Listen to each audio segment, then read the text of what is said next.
ನಮಸ್ಕಾರ ವೀಕ್ಷಕರೇ, ಬಬಲಾದಿ ಚಿಕ್ಕಪ್ಪನವರ ಕಾಲಜ್ಞಾನದ ಪದಗಳ ಬಗ್ಗೆ ನಿಮಗೆ ತಿಳಿಸಿದ್ದೆ. ಅದರಲ್ಲಿ ಎಷ್ಟೋ ಪದಗಳ ಬಗ್ಗೆ ಅರ್ಥಗಳನ್ನ ತಿಳಿಸೋ ಪ್ರಯತ್ನ ಮಾಡ್ತಾ ಇದ್ದೆ. ಇನ್ನು ಹಳೆಗನ್ನಡದಲ್ಲಿ ಇದ್ದಿದ್ರಿಂದ ಕೆಲವಷ್ಟು ಪದಗಳ ಅರ್ಥಗಳನ್ನ ಡಿಸ್ಕಸ್ ಮಾಡಿ ತಿಳಿಸ್ಬೇಕಾಗಿತ್ತು. ಅದಕ್ಕೋಸ್ಕರನೇ ವೆಯ್ಟ್ ಮಾಡ್ತಾ ಇದ್ದೆ. ಇನ್ನು ಕಾಲಜ್ಞಾನ ನಿರ್ಣಯ ಬುಕ್ ಅಲ್ಲಿ ಆ ಬಬಲಾದಿ ಚಿಕ್ಕಪ್ಪ ಅವರು ಬರೆದಂತ ಪದಗಳನ್ನ ನಾರ್ಮಲ್ ಕನ್ನಡದಲ್ಲಿ ಬದಲಾಯಿಸಿ ಬರೆದಿದ್ದಾರೆ. ಇದೇನು ಅಂದ್ರೆ ನಮಗೆ ಈಸಿಯಾಗಿ ಅರ್ಥ ಆಗ್ಲಿ ಅಂತ ಉಳುವಿನಲ್ಲಿ ಇರುವಂತ ಬಸವಧಾಮದ ಶ್ರೀ ಚನ್ನಬಸವಣ್ಣ ಸ್ವಾಮಿಗಳು ಜನರಿಗೆ ಅನುಕೂಲ ಆಗ್ಲಿ ಅಂತ ಈ ರೀತಿ ಪದಗಳನ್ನೆಲ್ಲ ಟ್ರಾನ್ಸ್ಲೇಟ್ ಮಾಡಿ ಹಳೆಗನ್ನಡದ ಪದಗಳನ್ನ ಕನ್ನಡಕ್ಕೆ, ನಾರ್ಮಲ್ ಕನ್ನಡಕ್ಕೆ, ನಾವು ಮಾತಾಡುವಂತ ಕನ್ನಡಕ್ಕೆ, ನಾರ್ತ್ ಕರ್ನಾಟಕ ಕನ್ನಡಕ್ಕೆ ಬದಲಾಯಿಸಿ ಬರೆದಿದ್ದಾರೆ. ಇದರಿಂದ ಏನಾಗುತ್ತೆ, ನಮ್ಗೆ ಈಸಿಯಾಗಿ ಅದನ್ನ ಅರ್ಥ ಮಾಡ್ಕೋಬಹುದು, ಅದರಲ್ಲಿರುವಂತ ವಿವರಣೆಗಳನ್ನ ಕೂಡ ತಿಳ್ಕೊಬಹುದು. ಇವತ್ತು ಪದ 9ರಿಂದ ತಿಳಿಸ್ತಾ ಹೋಗ್ತೀನಿ. ಇದರಲ್ಲಿ ಕೂಡ ನಾವು ಅರ್ಥ ಮಾಡ್ಕೊಳ್ಳುವಂಥದ್ದು ಎಷ್ಟೋ ಇದೆ. ಕಾಲಜ್ಞಾನದ ಪದಗಳನ್ನ ಅರ್ಥ ಮಾಡ್ಕೊಳ್ತಾ ಇದ್ದಂಗೆ ಜೀವನದಲ್ಲಿ ಕೆಲವಷ್ಟು ಬದಲಾವಣೆಗಳು ಎಷ್ಟೋ ಜನ ಮಾಡ್ಕೊಂಡ್ಬಿಟ್ಟಿದ್ದಾರೆ. ಇನ್ನ ಎಷ್ಟೋ ಜನ ಇದ್ರ ಬಗ್ಗೆ ತಿಳ್ಕೊಬೇಕು ಅನ್ನೋ ಉತ್ಸಾಹ ಇದೆ.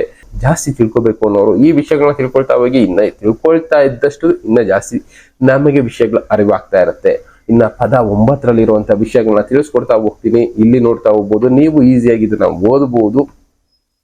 ಇದ್ದೀವಿ ಅಂತಿರ ಮಕ್ಕಳಿರ, ಇಲ್ಲಿ ಕಾಣಿಸ್ತಾ ಇದೆ ನೋಡಿ, ಇದ್ದೀವಿ ಅಂತಿರ ಮಕ್ಕಳಿರ, ಭೂಮಿ ಎದ್ದೆದ್ದು ಬಿಡಿಸೀತೋ ಮಕ್ಕಳಿರ, ಹದ್ದುಕಾಗಿ ಹರ್ಕೊಂಡು ತಿನ್ನುವಂತ ದಿನ ಬಂತು ಬರುತ್ತಾವ ಮಕ್ಕಳಿರ, ಎತ್ತೈತು ಹೋದಿರೋ ಮಕ್ಕಳಿರ, ಸುತ್ತುಗಟ್ಟೀತು ಹಾವಳ ಮಕ್ಕಳಿರ.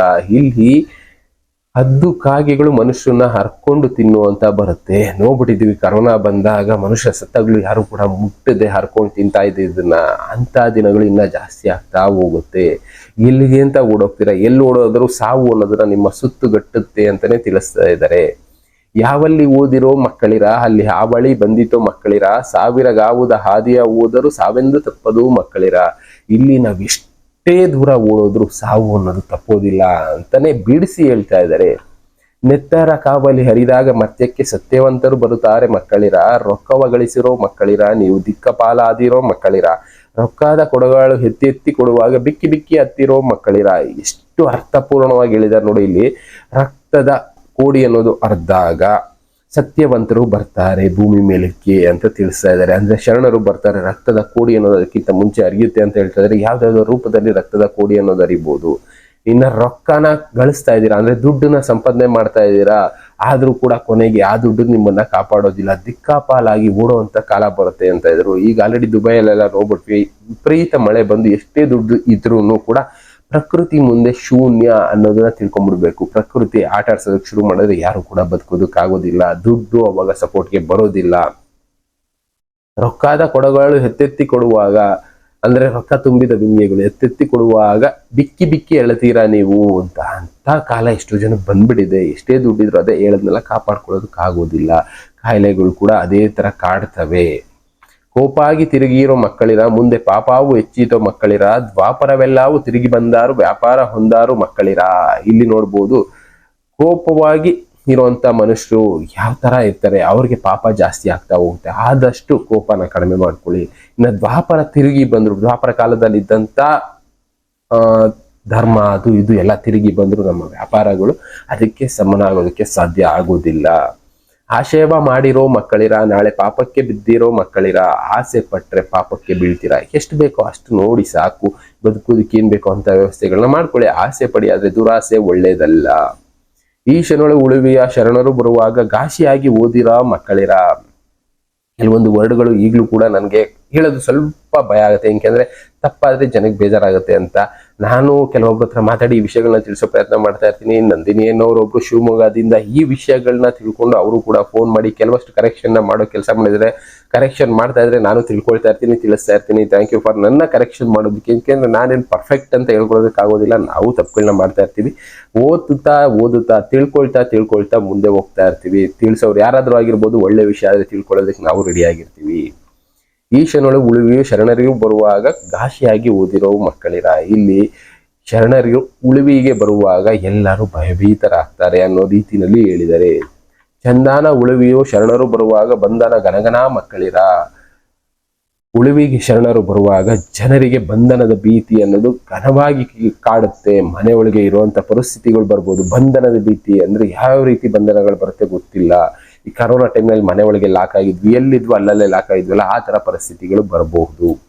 ಇನ್ನ ಬಂಡೀಲಿ ಬಂದಿರ ಮಕ್ಕಳಿರ, ನಾಳೆ ಬಂಡೀಲಿ ಓಡೀರಿ ಮಕ್ಕಳಿರ.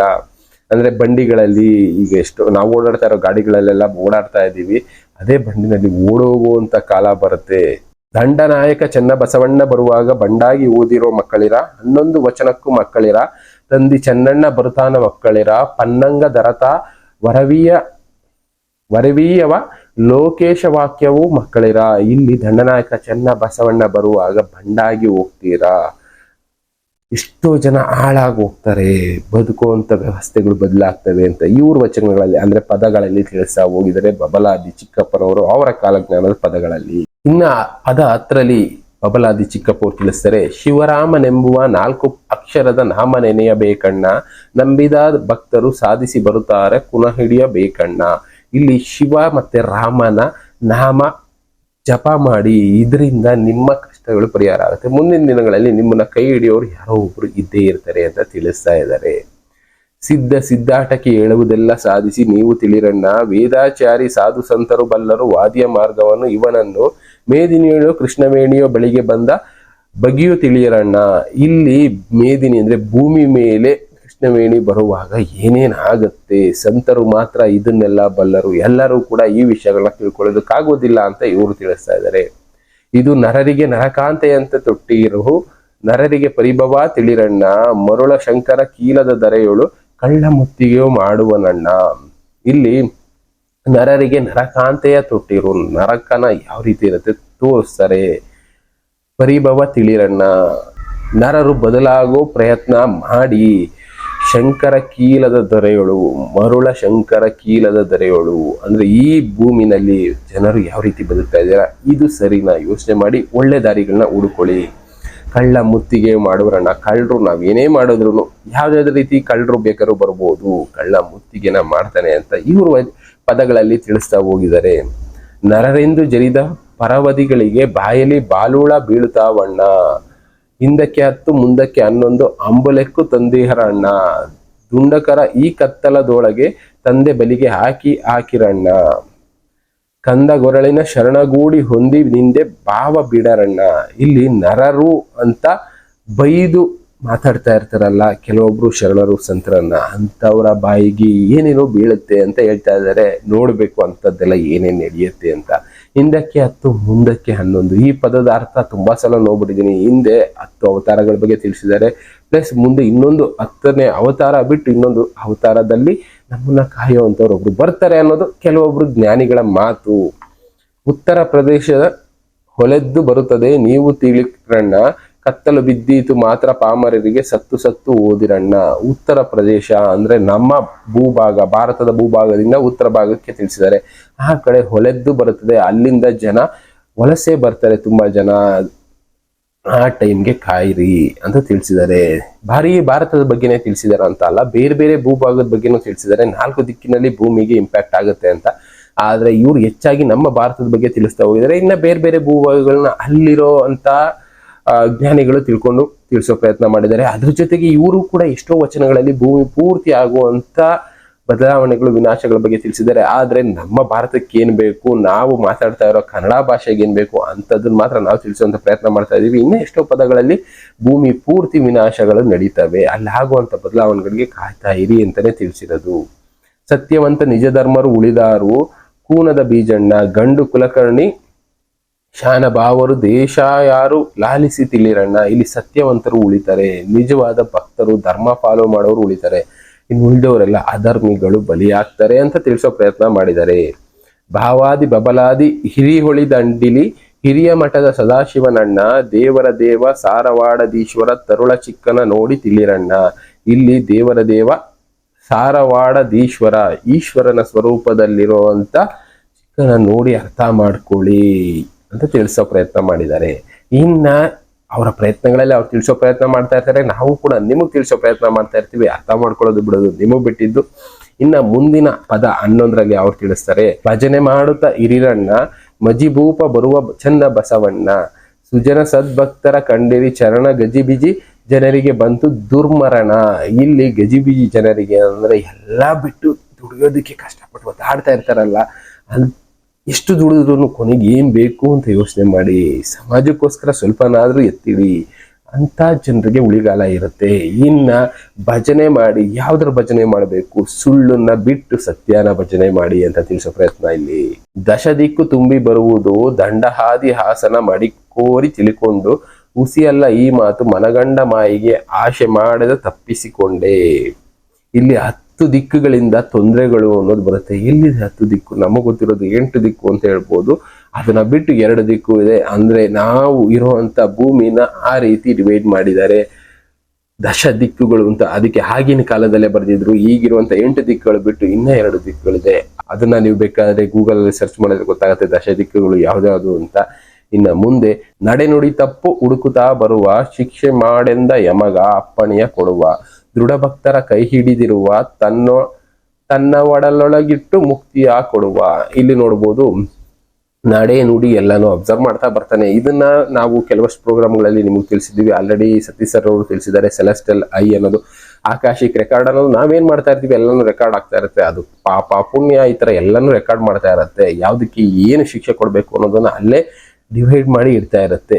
ಎಲ್ಲರಿಗೂ ಒಂದೇ ಸಲ ಶಿಕ್ಷೆ ಅನ್ನೋದು ಸಿಗದೆ ಇರ್ಬೋದು, ಬಟ್ ಆದ್ರೆ ಆ ಟೈಮ್ಗೆ ಆ ಶಿಕ್ಷೆಗಳು ಅನುಭವಿಸ್ಲೇಬೇಕಾಗತ್ತೆ. ಇನ್ನು ದೃಢ ಭಕ್ತರನ್ನ ಕೈ ಹಿಡಿದು ಕಾಪಾಡ್ತಾನೆ ಅಂತ. ಅದಕ್ಕೆ ಎಷ್ಟೋ ಜನ ದೇವ್ರು ಅಂತ ನಮ್ಮದು. ಈವನ್ ನಾವು ದೊಡ್ಡ ದೊಡ್ಡ ಶ್ರೀಮಂತರು, ಫಾರಿನಲ್ಲಿ ತುಂಬಾ ರಿಚ್ ಆಗಿ ಸೆಟ್ಲ್ ಆಗಿರೋರು, ಅಂತವ್ರು ಕೂಡ ದೇವ್ರನ್ನ ನಂಬ್ತಾರೆ. ದೇವ್ರನ್ನ ನಂಬಿಲ್ಲ ಅಂದ್ರು ಏನೋ ಒಂದು ಶಕ್ತಿ ಇದೆ ಅಂತ ನಂಬ್ತಾರಲ್ಲ. ಈವನ್ ನಾನು ಕೂಡ ದೇವ್ರನ್ನ ಕೆಲವೊಂದು ಸಲ ನಂಬಿಲ್ಲ ಅಂದ್ರು, ಬಟ್ ನಮ್ಮ ಭೂಮಿಯಲ್ಲಿ ಏನೋ ಒಂದು ಶಕ್ತಿ ಇದೆ, ಆ ಶಕ್ತಿ ನಮ್ಮನ್ನು ಕಾಯ್ತಾ ಇದೆ ಅಂತ ನಂಬ್ತೀವಿ. ಅದನ್ನ ನಾವು ತಿಳ್ಕೊಬೇಕಾಗತ್ತೆ. ಆ ಶಕ್ತಿ ಯಾವುದು ಅಂತ ಇಷ್ಟು ದಿನಕ್ಕೆ ಯಾರಿಗೂ ಗೊತ್ತಾಗಿಲ್ಲ. ಪರಬ್ರಹ್ಮ ಸ್ವರೂಪ ಅಂತ ಒಬ್ರು ಅಂತಾರೆ, ಇನ್ನೊಂದು ಸ್ವರೂಪ ಅಂತ ಇನ್ನೊಬ್ರು ಅಂತಾರೆ. ಬಟ್ ಆದ್ರೆ ಅದಕ್ಕೆ ಯಾವುದೇ ರೀತಿ ರೂಪ ಇಲ್ಲ, ಯಾವುದೇ ರೀತಿ ಆಕಾರ ಇಲ್ಲ. ನಾವು ಈಗ ಬೊಂಬೆಗಳನ್ನ ಮಾಡಿ ಪೂಜೆ ಮಾಡ್ತೀವಿ, ಫೋಟೋದಲ್ಲಿ 108 ರೀತಿ ಫೋಟೋಗಳನ್ನ ಪ್ರಿಂಟ್ ಹಾಕಿ ಪೂಜೆ ಮಾಡ್ತೀವಿ. ಬಟ್ ಆದ್ರೆ ಆ ಶಕ್ತಿಗೆ ರೂಪ ಅನ್ನೋದಿಲ್ಲ, ಜ್ಯೋತಿ ಸ್ವರೂಪ. ಅದನ್ನ ನಾವು ಅರ್ಥ ಮಾಡ್ಕೋಬೇಕಷ್ಟೇ. ನಾವು ಪೂಜೆ ಮಾಡೋ ರೂಪಗಳೆಲ್ಲ ದೇವರು ಅಲ್ಲ, ದೇವತೆಗಳಲ್ಲ ಅನ್ನೋದು ನಾವು ತಿಳ್ಕೊಂಡಿರುವಂತದ್ದು ಜನ ಅರ್ಥ ಮಾಡ್ಕೋಬೇಕಾಗಿರೋದು. ದೇವರಿಗೆ ರೂಪ ಅನ್ನೋದನ್ನ ನಾವು ಕೊಟ್ಟಿರೋದು. ದೇವರು ಯಾವುದೇ ಈ ರೂಪದಲ್ಲಿ ಆ ರೂಪದಲ್ಲಿ ಇಲ್ಲ. ಅದನ್ನ ಬಿಟ್ರೆ ಇನ್ನ ದೇವರುಗಳು ಯಾವ ರೂಪದಲ್ಲಿ ಇರ್ತಾರೆ? ನಮಗೆ ಸಹಾಯ ಮಾಡೋರು. ಅಂದ್ರೆ ನಾನು ಹೇಳ್ತಾ ಇರೋದು ಬೇರೆಯವ್ರಿಗೆ ಸಹಾಯ ಮಾಡೋದಕ್ಕೋಸ್ಕರನೇ ಬದುಕಿದವರು, ಇನ್ನ ಸಹಾಯ ಮಾಡೋದಕ್ಕೋಸ್ಕರ ಬದುಕಿರೋರು, ಅಂತವ್ರು ದೇವತಾ ಮನುಷ್ಯ ಆಗಿರ್ತಾರೆ. ಈಗ ರಾಜ್ಕುಮಾರ್ ಅವ್ರನ್ನು ಕೂಡ ದೇವತಾ ಮನುಷ್ಯ ಅಂದ್ರು. ಯಾಕೆ ಅಂದ್ರೆ ಜನರಿಗಂತ ಒಳ್ಳೆ ಕೆಲಸ ಮಾಡಿದವ್ರು ಯಾರೇ ವ್ಯಕ್ತಿ ಆಗಿದ್ರು ಅವ್ರನ್ನ ದೇವ್ರಿಗೆ ಹೋಲಿಸ್ತಾರೆ, ದೇವಸ್ಥಾನ ಕಟ್ ಪೂಜೆ ಮಾಡ್ತಾರೆ, ಅವರು ಕೂಡ ದೇವರಾಗ್ತಾರೆ. ಅಂಥದ್ದು ನಡೀತಾನೆ ಇರುತ್ತೆ. ಅದನ್ನ ಬಿಟ್ಟು ನಾವು ಬಿಯಾಂಡ್ ಈ ಭೂಮಿನ ಬಿಟ್ಟು ಮೇಲೆ ಯೋಚನೆ ಮಾಡೋದಾದ್ರೆ ದೇವರಿಗೆ ರೂಪ ಅನ್ನೋದು ಇಲ್ಲ. ಆ ರೂಪನ ನಾವು ಕೊಡ್ತಾ ಇದ್ದೀವಿ. ದೇವರು ನಿರಾಕಾರ ಅಂತಾನೆ ಕರೆದಿದ್ದಾರೆ. ಅವ್ರಿಗೆ ಆಕಾರ ಅನ್ನೋದಿಲ್ಲ, ಅವ್ರಿಗೆ ರೂಪ ಅನ್ನೋದಿಲ್ಲ. ಇನ್ನು ಮುಂದಿನ ವಚನಗಳ ಬಗ್ಗೆ ತಿಳಿಸ್ಕೊಳ್ತಾ ಹೋಗೋಣ. ಒಟ್ಟು ಹಾರಿಸಿ ಗಟ್ಟಿ ಬೀಜವ ಹಿಡಿವ, ಭಕ್ತಿ ಮುಕ್ತಿ ಎಂಬುದೇ ಬಿತ್ತಿ ಬ್ಯಾಳಿ ಮಾಡುವ, ಅಷ್ಟವರ್ಣದ ಮಹತ್ವ ತೋರುವ, ಸೃಷ್ಟಿಕರ್ತ ಸಿದ್ಧ ಚಿಕ್ಕ ಚನ್ನ ಬಸವಣ್ಣ. ಇಲ್ಲಿ ಅವ್ರು ಹೇಳ್ತಾ ಹೋಗ್ತಾರೆ, ಗಟ್ಟಿ ಬೀಜಗಳನ್ನ ಉಳಿಸ್ತಾನೆ, ಹೊಟ್ಟನ್ನ ಹಾರಿಸ್ತಾನೆ. ಅಂದ್ರೆ ಯಾರು ಒಳ್ಳೆ ಮಾರ್ಗದಲ್ಲಿ ಇರ್ತಾರೋ ಅಂತವ್ರನ್ನ ಉಳಿಸೋ ಕೆಲಸ ಯಾವುದೋ ಒಂದು ದಾರಿನಲ್ಲಿ ಮಾಡ್ತಾ ಇರ್ತಾನೆ. 100ರಲ್ಲಿ ಒಂದು 5-6 ಜನ ಹೋಗ್ಬಿಡ್ಬೋದು, ಒಳ್ಳೆ ಮಾರ್ಗದಲ್ಲಿ ಇದ್ದವ್ರು ಕೂಡ ಏನು ಮಾಡೋದಕ್ಕಾಗೋದಿಲ್ಲ. ಬಟ್ ಆದ್ರೆ 90% ಮೆಂಬರ್ಸ್ನ ಉಳಿಸೋ ಪ್ರಯತ್ನ ಯಾರಾದ್ರೂ ಒಬ್ರು ಮಾಡ್ತಾ ಇರ್ತಾರೆ. ಒಂದಲ್ಲ ಒಂದು ರೂಪದಲ್ಲಿ ಆಗ್ತಾ ಇರುತ್ತೆ. ಇದೇ ರೂಪದಲ್ಲಿ ಆಗುತ್ತೆ, ದೇವರೇ ಬಂದು ಕೈ ಹಿಡಿದು ಕಾಪಾಡ್ತೇನೆ ಅಂತಲ್ಲ, ದೇವರ ರೂಪದಲ್ಲಿ ಇಲ್ಲ. ಮನುಷ್ಯರು ಮಾಡ್ಬೋದು, ಮನುಷ್ಯರಲ್ಲೂ ದೇವನಿದ್ದಾನೆ ಅಂತಾನೆ ಅದಕ್ಕೆ ಹೇಳಿರೋದು. ಎಲ್ಲಾ ಮನುಷ್ಯರಲ್ಲೂ ದೇವರು ಅನ್ನೋನು ಇದ್ದೇ ಇರ್ತಾನೆ. ಅದು ಯಾವಾಗ ಆಚೆ ಬರುತ್ತೋ ಆಗ ಆ ಮನುಷ್ಯನಲ್ಲಿ ದೈವತ್ವ ಅನ್ನೋದನ್ನ ಕಂಡ್ಕೋಬೇಕಾಗತ್ತೆ. ಅಂತ ಪ್ರಯತ್ನ ಮಾಡ್ತಾ ಇರೋಣ. ಅಷ್ಟವರ್ಣದ ಮಹತ್ವನ ತೋರ್ತಾನೆ ಸೃಷ್ಟಿಕರ್ತ ಸಿದ್ಧ ಚಿಕ್ಕ ಚನ್ನ ಬಸವಣ್ಣ ಬರುವಾಗ. ಇಂಥದ್ದೆಲ್ಲ ನಡೆಯುತ್ತೆ, ಅರ್ಥ ಮಾಡ್ಕೊಳ್ಳಿ ಅಂತ ತಿಳಿಸೋ ಪ್ರಯತ್ನ ಮಾಡಿದ್ದಾರೆ. ತಿಳ್ಕೊಳ್ಳೋದು ಬಿಡೋದು ನಿಮಗೆ ಬಿಟ್ಟಿದ್ದು. ಇನ್ನು ಇದೇ ರೀತಿ ಎಷ್ಟೋ ವಚನಗಳಿದೆ, ಪದಗಳಿದೆ, ನಿಮಗೆ ತಿಳಿಸ್ಕೊಡ್ತಾ ಹೋಗ್ತೀನಿ ಮುಂದಿನ ದಿನಗಳಲ್ಲಿ. Thank you. ಮತ್ತೆ ಸಿಗೋಣ. Good by.